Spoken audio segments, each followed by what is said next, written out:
Jeudi par mois, depuis février, des femmes isolées vivant dans la précarité se font coiffer, maquiller et relooker gratuitement ici dans ce salon improvisé. Un nouveau look pour un boulot, le but de cette opération, redonner confiance à ces femmes à la recherche d'un emploi. Elles ressortent, elles ont le sourire, elles sont confiance en elles, motivées.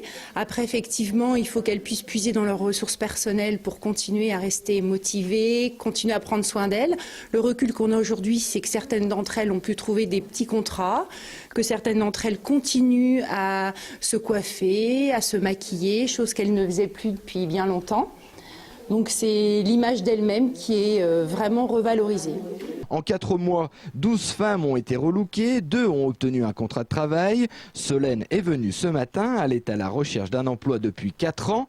Elle vit seule avec un enfant, elle voudrait trouver un contrat dans le prêt-à-porter. Elle touche le RSA. Cette matinée de relooking lui a fait du bien. J'ai repris confiance en moi et pourquoi pas recommencer une nouvelle vie.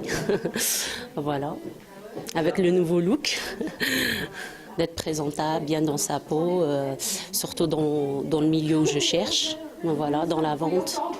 2 coiffeuses d'un salon troyen viennent coiffer ces dames bénévolement, un geste de solidarité tout simplement.